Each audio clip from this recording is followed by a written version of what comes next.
आसानी से कट जाएगा कांटों भरा रास्ता। हर एक पल जप करता चल तू साईं के नाम का। साथ है तेरे बाबा फिर आगे बढ़ता जा।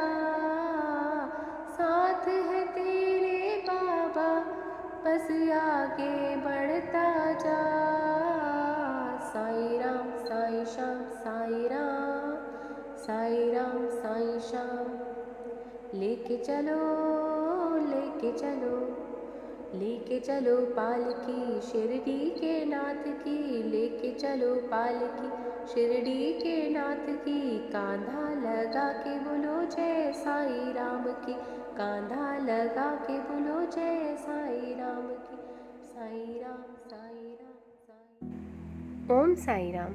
साईं बाबा आप सबकी रक्षा करें। श्री साईं सच्चरित्र अध्याय 24। शीघ्र ब्रह्मा ज्ञान के इच्छुक का शिरडी आना। ब्रह्मा ज्ञानी की पात्रताएं। बाबा द्वारा ज्ञान भोज देना। विलक्षण प्रकृति। आत्मज्ञान ही ब्रह्मा ज्ञान है और यह ज्ञान सद्गुरु की कृपा के बिना प्राप्त होना असंभव है।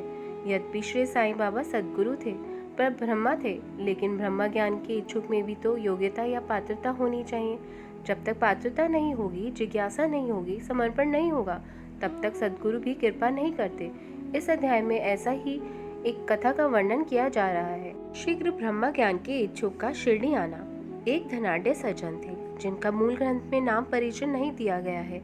वे सब प्रकार से संपन्न थे। धन संपदा, वाहन, भूमि, नौकर चाकरों का उनके यहाँ अभाव नहीं था। उन्होंने जब श्री साईं बाबा का यश सुना तो उन्हें इच्छा हुई कि शीघ्रता से ब्रह्म ज्ञान प्राप्त कर लेना चाहिए। किसी प्रकार का कोई अभाव तो है नहीं।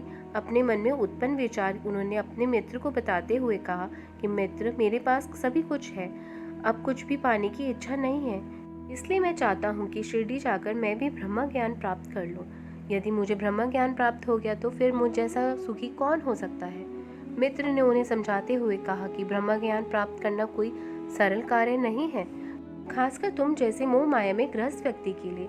तुम सदैव स्त्री, संतान, धनार्जन में उलझे रहते हो। ऐसे में भला तुम्हें ब्रह्म ज्ञान कौन देगा? जरा सोचो, तुमने अपने जीवन में किसी को फूटी कौड़ी का दान तक तो किया नहीं है।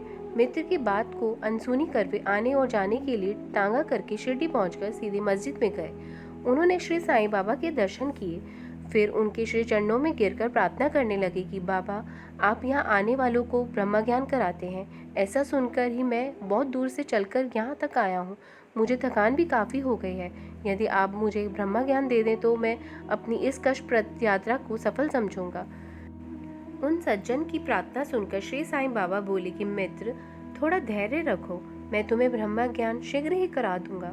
मेरा व्यवहार नकदी का है, उधार का कोई काम नहीं है। उधार तो मैं कभी कराता भी नहीं, इसलिए तो लोग धन, स्वास्थ्य, शक्ति, मान, पद आदि की कामना पूर्ति के लिए मेरे पास आते हैं। कोई बिरला ही होता है जो मेरे पास ब्रह्म ज्ञान की प्राप्ति के लिए आता है। अर्थात भौतिक लाभ के लिए तो सभी आते हैं, लेकिन आध्यात्मिक लाभ के लिए कोई कोई ही आता है। मेरा विचार है कि यह क्षण मेरे लिए बड़ा ही शुभ है, जो तुम जैसे सज्जन यहाँ पधार कर मुझे ब्रह्म ज्ञान देने पर बल दे रहे हैं। मैं तुम्हें प्रसन्नता पूर्वक ब्रह्म ज्ञान कराऊंगा। इस प्रकार कहकर श्री साईं बाबा ने उन सज्जन को ब्रह्म ज्ञान कराने के लिए अपने निकट बिठाकर इधर उधर की चर्चा में लगा दिया ताकि वे अपना ध्येय भूल जाए। फिर बाबा ने लड़के को बुलाकर 5 रुपए उधार लाने के लिए नंदू मारवाड़ी के यहाँ भेजा, लेकिन लड़का खाली हाथ लौट आया और बताया कि नंदू मारवाड़ी के घर तो ताला लगा है, पता नहीं कहाँ गए हैं। बाबा ने इस बार उसे दूसरे व्यापारी के यहाँ भेजा। इस बार भी लड़का खाली हाथ लौट आया। इस तरह बाबा ने 2-3 बार लड़के को अलग अलग स्थानों पर भेजा, लेकिन 5 रुपए नहीं मिले। यहाँ लोगों को जिज्ञासा हो सकती है कि जब श्री साईं बाबा ब्रह्मा के स्वयं ही सगुण अवतार थे तो फिर उन्हें 5 रुपए की क्या आवश्यकता थी? फिर लड़के को बार बार भेजने का उद्देश्य क्या था? जब उन्हें पता था कि नंदू व दूसरा व्यापारी घर में नहीं है, तो इसका उत्तर यही है कि वे उन सज्जन की परीक्षा लेना चाहते थे। ब्रह्म ज्ञान की जिज्ञासा लेकर आए उन सज्जन के पास क्या 5 रुपए नहीं थे? उनके पास तो नोटों की गड्डियाँ थी।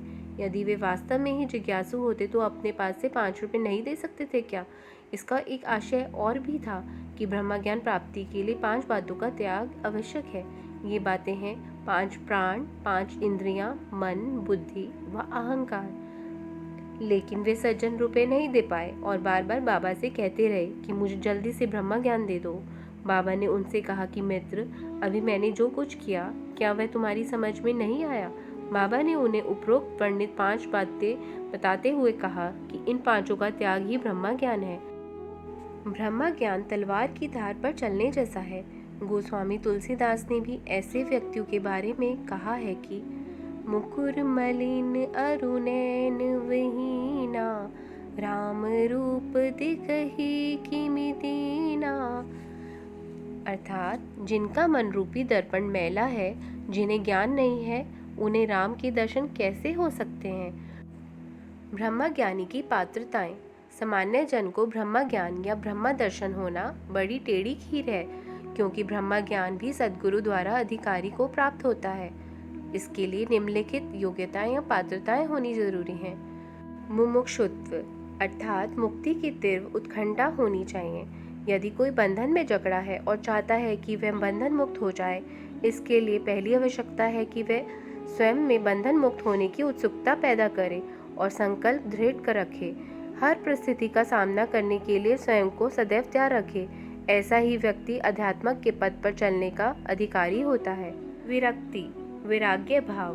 व्यक्ति में इहलोक परलोक के पदार्थों के प्रति वैराग्य भाव होना चाहिए। इस संसार में रहता हुआ व्यक्ति संसारी कर्मों द्वारा जो भौतिक सुख प्रतिष्ठा प्राप्त करता है, उन सब के प्रति जब तक विरक्ति का भाव जागृत नहीं होगा, तब तक वह आध्यात्मिक क्षेत्र में प्रवेश पा ही नहीं सकता। तीसरा, अंतर्मुखी होना। विधाता द्वारा रचित शरीर की इंद्रियां ऐसी हैं जो बाहरी दृश्यों को ही देखती हैं। यही कारण है कि व्यक्ति सदैव बाहरी संसार का चिंतन करता रहता है, वह अंतर्मुखी नहीं होता। यदि ब्रह्म ज्ञान या आत्मदर्शन अथवा देवताओं जैसा जीवन जीने की लालसा है, तो व्यक्ति को अंतर्मुखी होकर निज रूप में लीन होना चाहिए। चौथा, पाप शुद्धि। जो दुष्कर्मों में लिप्त रहता है, उसे कभी शांति नहीं मिल सकती। मन भी उसका स्थिर नहीं रह सकता, इसलिए पापों का मार्जन करना आवश्यक है। बुद्धि व बल से ब्रह्म ज्ञान की प्राप्ति कभी नहीं हो सकती। पांचवा, पवित्र आचरण। ब्रह्म ज्ञान या आत्मज्ञान के लिए व्यक्ति का आचरण पवित्र होना चाहिए। आचरण तभी पवित्र होगा जब ब्रह्मचर्य का पालन किया जाएगा। केवल त्याग, सत्य, अंतर्मुखी होने से आत्मज्ञान नहीं हो सकता। इसके लिए ब्रह्मचर्य भी अति आवश्यक है। छठा, सार वस्तु की ग्राह्यता अर्थात सार वस्तु को ग्रहण करना। 2 बातें हैं, नित्य व अनित्य। नित्य का संबंध अध्यात्म से है, जबकि अनित्य का संबंध संसार से है। विचार पूर्वक इनमें से किसी एक को चुन लेना चाहिए। जो ज्ञानी है वे नित्य को श्रेष्ठ मानकर उसका चयन करता है, जबकि अज्ञानी अनित्य का श्रेष्ठ मानकर उसका चयन करता है। मन व इंद्रियों का निग्रह। इस शरीर रूपी रथ का स्वामी आत्मा है, बुद्धि सारथी है, मन लगाम है और इंद्रियां घोड़े हैं तथा इंद्रियों का नियंत्रण ही पथ है।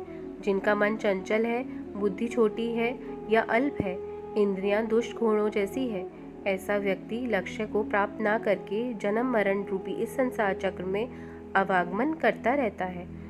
लेकिन जो ज्ञानवान है, जिनका मन काबू में है, इंद्रियां नियंत्रण में है, वही लक्ष्य तक पहुंचता है, अर्थात मोक्ष की प्राप्ति उसे ही होती है। जिसका अपने मन व इंद्रियों पर अंकुश रहता है, उसका संसार में पुनर्जन्म नहीं होता, वह विष्णु लोक का अधिकारी हो जाता है। 8वां, मन की पवित्रता। मन की पवित्रता निष्काम कर्म करने से होता है। जिसका मन पवित्र है, आत्मज्ञान भी उसे ही होता है। विवेक व वैराग्य निर्मल मन से ही होते हैं, जिससे आत्मदर्शन, आत्मज्ञान या ब्रह्म ज्ञान का मार्ग प्रशस्त होता है तथा आध्यात्मिक प्रगति होती है। तृष्णा से निवृत्ति अहंकार शून्य होने पर ही होती है। आत्मदर्शन के मार्ग में सबसे बड़ी बाधाएं विषय वासनाएं हैं। मैं को शरीर मानना ही सबसे बड़ा भ्रम है। यदि तुम्हें आत्मदर्शन या आत्मज्ञान पाने की अभिलाषा है, तो धारणा व आसक्ति को त्याग दो। 9वां, गुरु की आवश्यकता। आत्मज्ञान बड़ा गूढ़ है, मात्र अपने द्वारा किए गए प्रयासों से इसकी प्राप्ति होना असंभव है। आत्मज्ञान या आत्मदर्शन अथवा ब्रह्म ज्ञान के लिए गुरु की कृपा आवश्यक है। गुरु भी ऐसा होना चाहिए जिसने इस मार्ग पर स्वयं चलकर अनुभव प्राप्त किया हो, जो स्वयं आत्म साक्षात्कार कर चुका हो। ऐसा गुरु ही आत्मा की अनुभूति करा सकता है। इस संदर्भ में श्रीमद् भगवत गीता के अध्याय 4 श्लोक 34 में स्वयं भगवान श्री कृष्ण ने कहा है कि तदिति प्रणिपातेन परिप्रश्नेन सेव्या उपदिक्ष्यन्ति ते ज्ञानम ज्ञानिनस्तत्त्वदर्शिनः। अर्थात तत्व के ज्ञाता ज्ञानी पुरुषों से भली प्रकार दंडवत प्रणाम व सेवा तथा निष्कपट भाव से किए गए प्रश्न द्वारा ज्ञान को जान, वे मर्मज्ञ ज्ञानी जन तुझे उस ज्ञान का उपदेश देंगे। इसलिए आत्मदर्शन के लिए सद्गुरु की कृपा का होना आवश्यक है। 10वां ईश्वर कृपा। ईश्वर कृपा सर्वोपरि व अत्यावश्यक है। जिस पर भी भगवान कृपा करते हैं उसे ज्ञान वैराग्य प्रदान करके इस भव बंधन से मुक्त कर देते हैं। अनेक विद्याओं बुद्धि व वेदादि के अध्ययन से आत्मा का ज्ञान प्राप्त नहीं होता। आत्मा स्वयं जिसका वर्णन करती है उसी को प्राप्त होती है और उसी के सम्मुख अपना स्वरूप प्रकट करती है। ऐसा कठोपनिषद में भी वर्णन मिलता है। बाबा द्वारा ज्ञान भोज देना। इतनी सब बातें बतला चुकने के बाद श्री साईं बाबा उन सज्जन से बोले कि तुम्हारी जेब में 5 रुपए के 50 गुना रुपए के रूप में ब्रह्मा है, उस ब्रह्मा को बाहर निकालिए। जब उन सज्जन ने जेब से नोटों की गड्डी निकाली तो लोगों को यह जानकर हैरानी हुई कि वे 10-10 के 25 नोट थे। बाबा की सर्वज्ञता देख वे सज्जन द्रवित होकर उनके चरणों में गिर गए और आशीर्वाद देने की प्रार्थना करने लगे। तब बाबा ने कहा कि अब अपना ब्रह्म अर्थात नोटों का बंडल लपेट लो। जब तक तुम्हारी लोभ व ईर्ष्या से निवृत्ति नहीं हो जाती तब तक तुम ब्रह्म के सत्य स्वरूप को नहीं जान सकते। जिसका मन धन संतति ऐश्वर्य में रमा हुआ है वह इन आसक्तियों को त्यागे बिना ब्रह्म को जानने की आशा कैसे कर सकता है। आसक्ति का भ्रम, धन की तृष्णा दुखों का ऐसा भंडार है जिसमें अहंकार व ईर्ष्या रूपी मगरमच्छ वास करते हैं। इस भव सागर को वही पार कर सकता है जो कामना रहित है। तृष्णा व ब्रह्म परस्पर कटु शत्रु है। इस संदर्भ में गोस्वामी तुलसीदास ने कहा भी है, जहाँ राम तहाँ काम नहीं, जहाँ काम नहीं राम, तुलसी कबहू होत नहीं, रवि रजनी इक ठाम। अर्थात जहाँ ब्रह्म है वहाँ तृष्णा की गुंजाइश नहीं है, जहाँ कामना है तृष्णा है वहाँ ब्रह्म नहीं ठहर सकता। भला सूर्य व चंद्रमा अथवा दिन रात भी एक साथ हो सकते हैं। इसी तरह जहाँ लोभ होता है वहाँ ब्रह्मा का चिंतन होना असंभव है।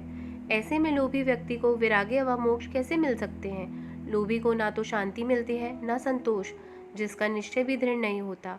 यदि मन में जरा भी लोभ हो तो उसकी साधनाएं व्यर्थ हो जाती है। यदि एक उत्तम साधक अपने कर्तव्यों के फल पाने की भावना से मुक्त नहीं है और यदि कर्तव्यों के प्रति उसमें अरुचि पैदा ना हो तो सब कुछ निरर्थक है। ऐसे साधक को आत्म अनुभूति नहीं होती। जो लोग अहम भाव से ग्रस्त हैं और सदैव विषयों का ही चिंतन करते रहते हैं, उन पर गुरु के उपदेशों का भी कोई प्रभाव नहीं पड़ता। इसलिए मन की पवित्रता आवश्यक है। मन निर्मल नहीं है तो आध्यात्मिक साधनाएं करने का कोई लाभ नहीं है। अतः बुद्धिगम्य मार्ग को ही अपनाना चाहिए, अर्थात जिसको जो मार्ग सरल लगे वह उसे ही अपनाए। मेरा खजाना तो पूर्ण है, मैं सबकी मनोकामनाएं पूर्ण कर सकता हूँ, लेकिन पात्रता का भी मुझे ध्यान रखना पड़ता है।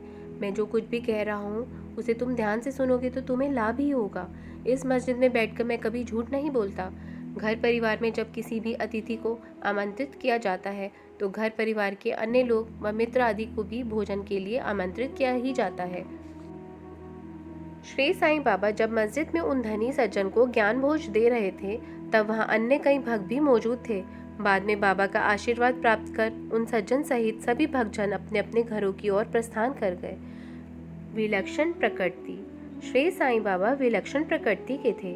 वे सदैव अंतर्मुखी रहा करते थे। संसार में रहकर भी संसार से निर्लेप थे।